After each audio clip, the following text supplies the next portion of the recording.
अस्सलामुअलैकुम दोस्तों, उत्तर प्रदेश के नौजवान साथियों और मेरी बेटियों, मेरी बहनों और मेरी माँओं, ये दौर उत्तर प्रदेश में असेंबली इलेक्शन का चल रहा है और 7 चरणों में ये चुनाव होना है और 2 चरण चुनाव के हो चुके हैं। आपसे आपका भाई, आपका बेटा, आपका हरदिल अजीज़ मोहम्मद अजहर, उत्तर प्रदेश, ज़िला रामपुर, डोंकपुरी टांडा से बात कर रहा है और आप लोगों से ये अपील कर रहा हूँ कि दोस्तों कि आप इस इलेक्शन को एक अच्छी नज़र के साथ और एक अच्छी बात के साथ और अपने माइंड को बिल्कुल साफ रख के मतदान कीजिए और ऊपर वाले से, अल्लाह से, ईश्वर से ये दुआ कीजिए कि ये इलेक्शन हमारे हक़ों में आ जाए, अल्लाह ताला हमारी जीत करा दे।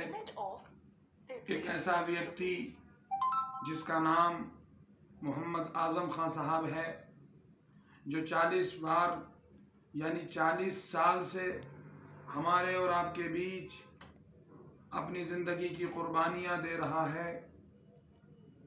एक ऐसा शख्स जिसका नाम उत्तर प्रदेश ही नहीं पूरे हिंदुस्तान में है। उनके घर में कोई कमी नहीं थी, अल्लाह ने उनके बच्चों को भी पढ़ा दिया। मैडम तंजीम फातिमा भी 40 साल तक डिग्री कॉलेज के अंदर तालीमी मैदान में बच्चों की खिदमत की, बहुत शागिर्द तैयार किए। मगर अब मेरे भाइयों, उत्तर प्रदेश के इंसानों, हिंदुओं, मुस्लिमों, सिखों, ईसाइयों, आप लोगों के लिए एक ऐसी चीज़ पैदा कर दी, एक ऐसी चीज़ अल्लाह के हुक्म से उन्होंने अपनी मेहनत से बना दी, जिसका नाम रामपुर की सरजमीन पर मौलाना मोहम्मद अली जौहर विश्वविद्यालय है। बड़े बड़े नेता आते हैं, यूँ आते हैं और यूँ चले जाते हैं, मगर तालीमी मैदान में कोई काम नहीं करता। रामपुर पब्लिक इंटर कॉलेज के नाम से, स्कूल के नाम से बड़े बड़े स्कूल कायम किए। तोप खाने पे 1 रुपये महीने की फ़ीस का स्कूल कायम किया उत्तर प्रदेश के इंसानों, जिसके अंदर रक्षा चालकों के बच्चे पढ़ सकते हैं, गरीबों के बच्चे पढ़ सकते हैं, BPL और अंत्योदय कार्ड वालों के बच्चे पढ़ सकते हैं। बताओ मुझे रामपुर के ऐसे नेताओं जो तुम बुराइयां करते हो कि आज़म ने कुछ नहीं कराया, बताओ इतनी बड़ी मौलाना मोहम्मद अली जौहर विश्वविद्यालय किसने बनाई? क्या इसमें आज़म खान साहब के बच्चे पढ़ेंगे? उनके बच्चे तो पढ़ लिए, आने वाली नस्लें आपकी पढ़ेंगी, मेरी पढ़ेंगी, डॉक्टर बनेंगे, इंजीनियर बनेंगे, पंचरों से बचेंगे, झाड़ुओं से बचेंगे। और जब मेडिकल कॉलेज आ गया तो उत्तर प्रदेश का हर वो बच्चा फ्री में तालीम हासिल करेगा जो रामपुर की सरजमीन पर होगा। सुबह से गया, शाम तालीम हासिल करके अपने घर आ गया। हॉस्टल का कोई खर्चा नहीं, खाने का कोई खर्चा नहीं।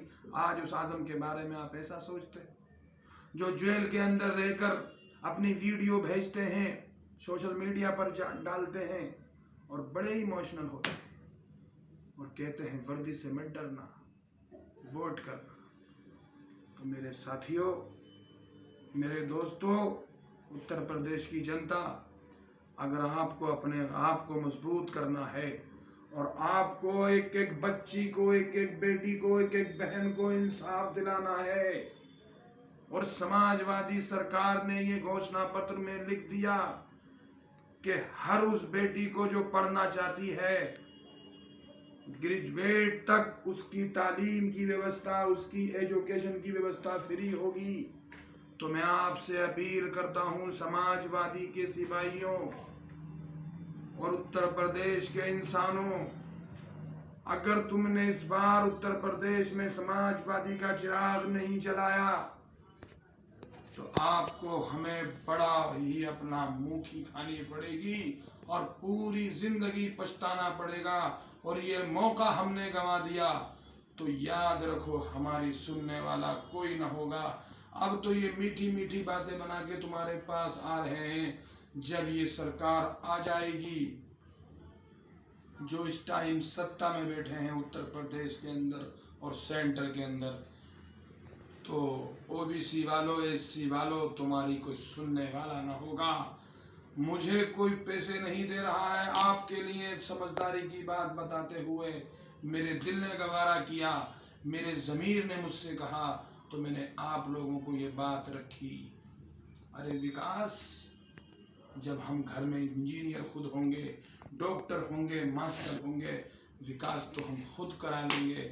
अब हमारे खाने के लिए कोई पैसा नहीं है, हम पढ़े लिखे नहीं हैं, हमारे बच्चे अनपढ़ रह जाएंगे, जाहिल रह जाएंगे, समझ बूझ उसके अंदर नहीं होगी, तो हम अपनी बात, अपनी न्याय की बात न्यायपालिकाओं में हम नहीं कहेंगे, फिर हमारी सुनने वाला कोई न होगा।